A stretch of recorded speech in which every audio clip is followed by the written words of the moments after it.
So today we're gonna do some reaction videos to some creepy pastas. I'm wearing this hoodie and I'm not turning off the lights. I'm a little bitch. So let's do this. I don't think there's really much video into this, just the story, but we're gonna see what happens, and I hope I don't get scared, cause I ain't no bitch. Anyways, let's listen. A married couple who had just returned home from their honeymoon decided to buy a house. The couple was very happy because they managed to get the house at a very cheap price. It was a nice neighborhood, close to the city and just a short walk from a shopping center. Sounds like One my day, house. the husband was walking down the hall when he spotted a red crayon lying on the floor. This music makes everything a little bit more creepier. So, okay, let's keep going. The couple didn't have any children, so the husband wondered where the crayon had come from. Perhaps the previous residents left it behind, he said to himself as he casually threw it in the trash.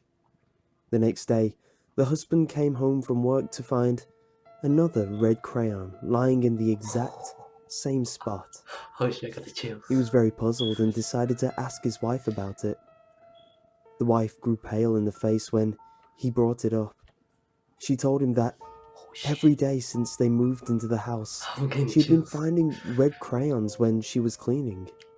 They were always lying in the same spot, at the end of the hallway. The husband was standing in the hallway, wondering about this weird phenomenon, when he began to notice something was not quite right. The hallway was too short.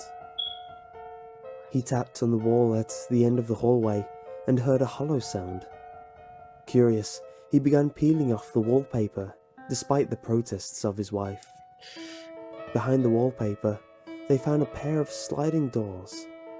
It was as if someone had carefully hidden the entrance to a closet or a small room. The husband discovered that the sliding doors had been nailed shut. He got a hammer from his toolbox and began prying out the nails one by one. I've been like, nope, I'm fucking moving. Nope, nope, nope, nope, nope, nope, nope, nope. After pulling out the last nail, he slowly opened the sliding door to reveal the small hidden room. Looking inside, they saw that the white walls of the little space were covered in words scribbled in crayon. Over and over again were the words, "Mommy, I'm sorry. Let me out. Mommy, I'm sorry. Let me out. Mommy, I'm sorry. Let me out." Dude, fuck that. What kind of mother would do that? That is just this. If I saw that in my house and then fucking crayons started appearing out of nowhere, I've been like, crayons for sale, crayons for sale. I only have red though. You gonna buy this? Garage sale? Nothing but red crayons. I mean, you're missing a red crayon, right? I can tell because I know your kid has a coloring box and doesn't have red crayon. How do I know that? Don't ask me, but they're for sale. Anyways, we're moving on to the next one. Let's go. Go to sleep. This one's a short film. He's just at the foot of my bed, watching me as I lay awake with that malicious smile. He whispers, Go to sleep. That's exactly what my cat says to me when I'm about to go to sleep. He slowly descends down, keeping his eyes locked on mine. I'm too afraid to look away until he's finally out of my sight. I try not to move. He can be on any side of my bed, but if I truly had to guess, I'd guess he's under it. I just have to stay alert the whole night and I can't fall asleep, no matter how exhausted I am. Fuck that. If I try to jump off my bed, I wonder if I could make it. But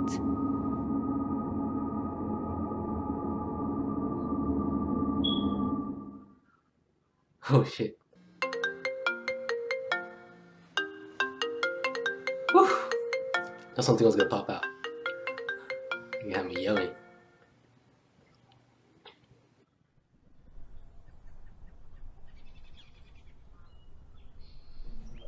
What happened last night? Such bad acting, but I fell asleep. His smile. can't help but laugh. But it's Is just the bad. last thing I'll ever see. That wasn't as creepy, probably because the acting wasn't as great and the makeup was alright. But I think my cat does a better job at scaring me at night. That little fucker. His name is Leo, by the way. Let's go to the next one. This one's a story. I have obsessive compulsive disorder. OCD. I'm not a germaphobe or a checker. I just really hate odd numbers. It's hard to explain. I just don't feel right, and I have to rectify it. I see one shoe on the floor, and I have to find the other before the anxiety becomes unbearable. I buy food in pairs. I have 2 cars. It must really suck to have OCD because I've never had it personally. I can put stuff wherever, but with people that have fucking OCD, you have to get like double. Like, let's say they're switching off the light, they have to switch it off twice instead of one time. Or I don't know, washing their hands, have to wash it twice instead of one time. I don't think I could handle OCD. Even though I only use one. I was delighted when my kids were born, and I had twins, identical ones at that. They were the light of my life. And for the longest time, I got my OCD under control. It's amazing how the love of someone you created can change the way you think about things.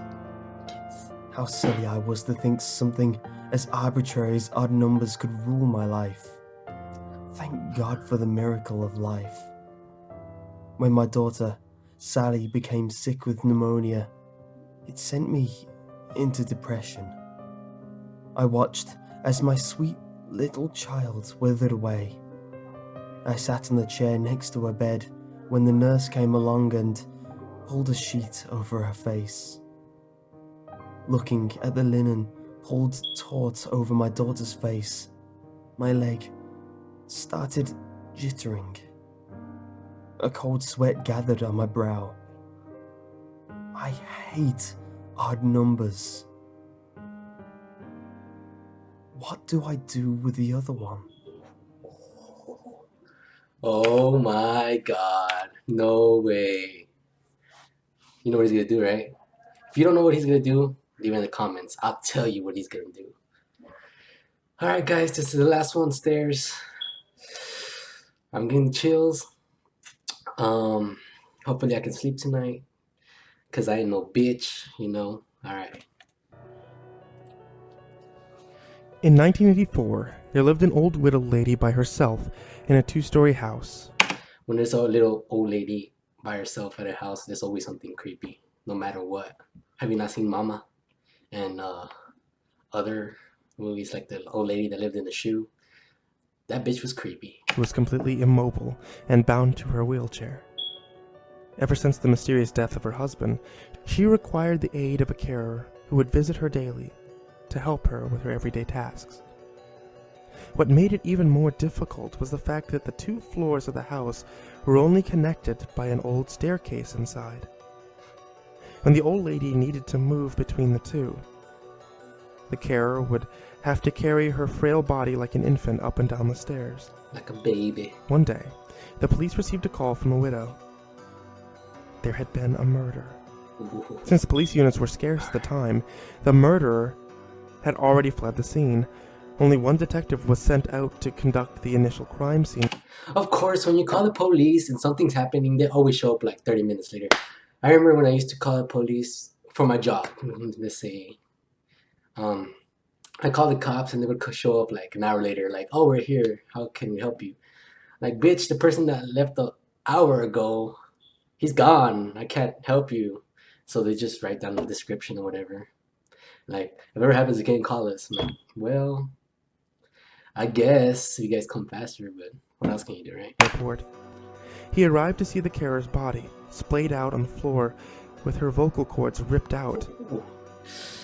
in a pool of blood on the 1st floor of the house. with the old lady atop the staircase in her wheelchair watching him, still and silent, seemingly in shock.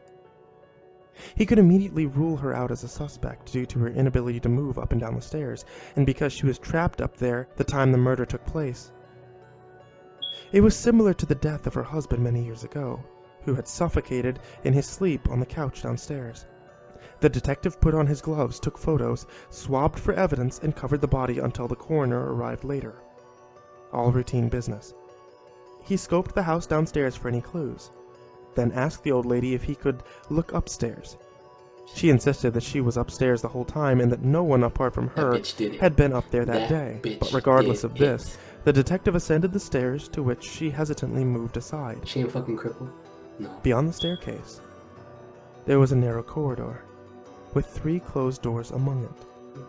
He checked behind each of the doors. The empty bedroom. Nothing. The bathroom. Nothing. He became anxious as he slowly made his way to the final bedroom where the old lady slept. So you can't trust old ladies. He opened it, and everything looked normal. A bed, a wardrobe, and a Heart's beating. bedside table with a lamp. He checked every wall of the room in horror, as it was not what he discovered. But it was what he didn't discover that made him stop dead in his tracks and slowly reach for his gun in its holster. It was a detail so minor that they had completely overlooked it on the last investigation of the husband's death. There was no phone upstairs. He suddenly heard a noise as he withdrew his gun and rushed out of the room, only to find an empty wheelchair That atop bitch the stairs. can move. That's why you can't trust old ladies in wheelchairs. If you ever have an old lady in a wheelchair, grab her, and push her off the stairs because she's gonna fuck your shit up. Don't trust old ladies in wheelchairs, bro. I got the chills. Fuck. This is Nova coming from my room because I have nowhere else to be. Adios.